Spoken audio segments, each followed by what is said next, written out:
मग तो साधूंना विचारतो की आज स्वयंपाकघरामध्ये काहीच बनवत नाहीत. तर साधू म्हणतात की आज एकादशी आहे, तर आज काही बनवत नाहीत. तर तो म्हणतो एकादशी म्हणजे काय? तर ते साधू म्हणतात एकादशी म्हणजे व्रत. तर तो म्हणतो व्रत म्हणजे काय? म्हणजे एवढा भोळा असतो.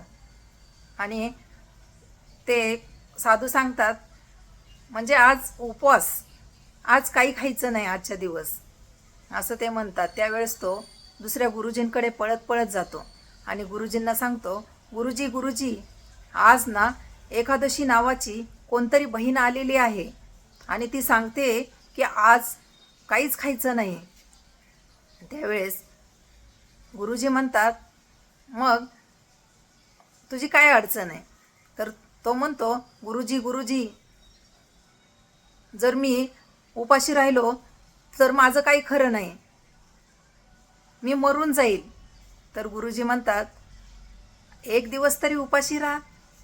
तर तो म्हणतो नाही गुरुजी, माझी कशीही करून व्यवस्था करा जेवणाची. त्यावेळेस गुरुजी म्हणतात हे बघ, आपल्या आश्रमाचा एक नियम आहे की एकादशीच्या दिवशी किचनमध्ये काही बनवत नाहीत. जर तुला काय खायचं असेल तू सामान घेऊन जा नदीच्या काठी, तिथे जाऊन जेवण बनव आणि तिथे खा. त्यावेळेस पण एक गोष्ट लक्षात ठेव की जेवण करायच्या अगोदर देवाला नैवेद्य दाखव. मग तो म्हणतो ठीक आहे. मग सगळं सामान घेऊन जातो.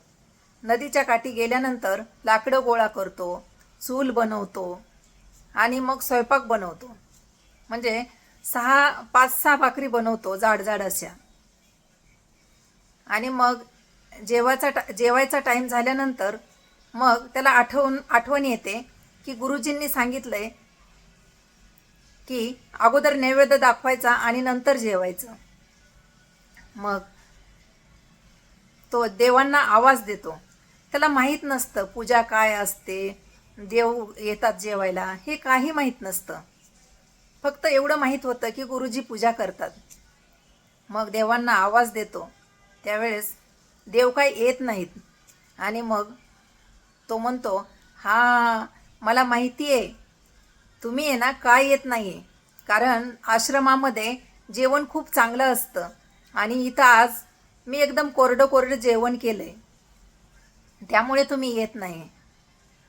आणि तुम्हाला इथं आल्यानंतर पाणी घ्यायला पण भांडं नाही, तुम्हाला नदीच्या ठिकाणी जाऊन पाणी प्यावं लागेल, असं तो म्हणतो.